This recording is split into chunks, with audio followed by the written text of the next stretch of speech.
বাড়িতেই খুব সহজেই যদি এই চপটা বানানো যায় তাহলে কেমন হয়। এখন ওয়েদারটা খুবই ঠান্ডা ঠান্ডা, তাই মনে করলাম আজকে এগ চপ বানাবো। আর অনেক দিন হয়ে গেছে খাইনি। হায়দ্রাবাদে কিন্তু এগ চপ পাওয়া যায় না, তাই খুব মিস করি। তাই মনে করলাম বাড়িতেই বানাবো আর আপনাদের সাথে শেয়ার করব। তো তার জন্য এখানে আমি একটা ফ্রাই প্যান চাপিয়ে নিয়েছি, আর এরপর এক এক করে মশলা অ্যাড করব, আর এই মশলাগুলো ড্রাই রোস্ট করে নেব। তো তার জন্য এখানে 1 চামচ গোটা জিরে, 1 চামচ গোটা ধনে আর 1 চামচ মৌরি, তার সাথে একটা দারচিনি, 2টো এলাচ, 2টো শুকনো লঙ্কা আর 4-5টার মতন গোলমরিচ নিয়েছি। এরপর ভালো করে মশলাটাকে ভেজে ড্রাই রোস্ট আমাদেরকে করে নিতে হবে। এখানে মশলাটা আমার খুব সুন্দর কিন্তু ভাজা হয়ে গেছে, কিন্তু এখন আমরা মশলাটা পেস্ট করব না, একটু ঠান্ডা হয়ে যাওয়ার পর তারপর মশলাটা পেস্ট করব। আর এইখানে আমি একটা মিডিয়াম সাইজের পেঁয়াজ নিয়েছি, পেঁয়াজটাকে বেশ একদম কুচিয়ে নেব। আর তার সাথে ধনেপাতা নিয়েছি, আর এখানে শসা নিয়েছি। বাইরেটা এত ক্রিস্পি আর ভেতরটা ততটাই মশলাদার, পুর আলু সেদ্ধ আর তার সাথে ডিম। এই রেসিপিটা খুব সহজে আপনারা বাড়িতে বানাতে পারবেন, আর খুব কম উপকরণ দিয়ে কিন্তু আপনারা এটা ঝটজলদি বিকেলের নাস্তার জন্য একদম করে নিতে পারবেন। আর এগ চপ সকলেই কিন্তু খেতে খুব ভালোবাসে, আর বৃষ্টির দিনে এই এগ চপের সাথে কিন্তু একদম জমে যাবে। আমি আগে থেকে আলু আর ডিমটা সেদ্ধ করে নিয়েছি। ডিমটাকে ভালো করে সেদ্ধ করে নেওয়ার পর চোখা ছাড়িয়ে নিলাম। আর এখানে আমি 2টো ডিম সেদ্ধ করেছি। ডিমটাকে লম্বা করে দুভাগ করে কেটে নেব। আপনারা চাইলে 3টে ডিমও সেদ্ধ করতে পারেন। এরপর ওপর থেকে সামান্য একটু লবণ আর তার সাথে সামান্য একটু গোলমরিচ গুঁড়ো আর যে মশলাটা আমরা ভেজে রেখেছিলাম সেটা ড্রাই রোস্ট করে নিয়েছি, সেই মশলার 1 চামচ। এরপর গ্যাসে আঁচ অন করে তার মধ্যে ফ্রাই প্যান চাপিয়ে 1 চামচের মতন তেল অ্যাড করেছি। তেলটা ভালো করে গরম হয়ে যাওয়ার পর কেটে রাখা পেঁয়াজটা এখানে আমি অ্যাড করে দিলাম। পেঁয়াজটা একটু ভালো করে নাড়াচাড়া করে নেব। নরম হয়ে যাওয়ার পরই এখানে আমি 1 চামচের মতন আদা, রসুন আর কাঁচা লঙ্কার পেস্ট অ্যাড করেছি। এরপর লো টু হাই মিডিয়ামে ভালো করে আবার সবকিছু মিশিয়ে নেব। পেঁয়াজের কালারটা একটু চেঞ্জ হয়ে গেলে এই ভাজাটা কিন্তু আমাদের পুরোপুরি কমপ্লিট হয়ে যাবে। দেখুন এখানে পেঁয়াজের কালারটা কিন্তু চেঞ্জ হয়ে এসেছে। এরপর আমি যে সেদ্ধ আলুটা করে রেখেছিলাম সেটা চোখা ছাড়িয়ে একটা পটেটো ম্যাশারের সাহায্যে এভাবে ম্যাশ করে নেব, যাতে আলুগুলো একটু গোটা না থাকে। আলুটা যাতে খুব ভালোভাবে ম্যাশ হয়, তাহলে পুরটা খুব ভালো হবে। এটা খুব সহজেই কিন্তু আলুটাকে ম্যাশ করা যায়। আপনাদের কাছে যদি এটা না থাকে তো সেই ক্ষেত্রে কিন্তু আপনারা একটা গ্রেটারের সাহায্যেও কিন্তু গ্রেট করে আলুটা অ্যাড করতে পারেন। এক এক করে মশলা অ্যাড করে দিলাম। স্বাদ মতো এখানে লবণ অ্যাড করে দিলাম, তার সাথে সামান্য একটু হলুদ গুঁড়ো, কাশ্মীরি রেড চিলি পাউডার 1 চামচ আর মতন জিরে গুঁড়ো আর ধনে গুঁড়ো অ্যাড করেছি।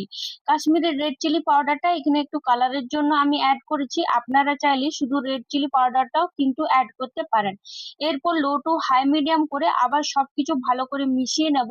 আর দেখুন আলুটা কিন্তু খুব সুন্দর আমার মেশানো হয়ে গেছে। এরপর উপর থেকে একটু ধনেপাতা কুচি অ্যাড করে দিলাম, আর তার সাথে 2 চামচের মতন যে ভাজা মশলাটা আমরা ভেজে রেখেছিলাম ড্রাই রোস্ট করে, সেটা এখানে অ্যাড করেছি। আবার অ্যাড করে আবার 1-2 সেকেন্ড সবকিছু একসাথে ভালো করে মিশিয়ে নেব। দেখুন আলুটা কত সুন্দর না একদম ম্যাশ হয়ে গেছে। আর দেখুন আলুটা খুব সুন্দর কিন্তু ভাজা হয়ে গেছে, খুব সুন্দর একটা কিন্তু গন্ধও বেরিয়েছে। আশা করি আপনারা দেখে বুঝতে পারছেন কত সুন্দর না আলুটা ম্যাশ হয়েছে, আর কত সুন্দর আলুটা পুরটা কিন্তু একদম তৈরি হয়ে গেছে।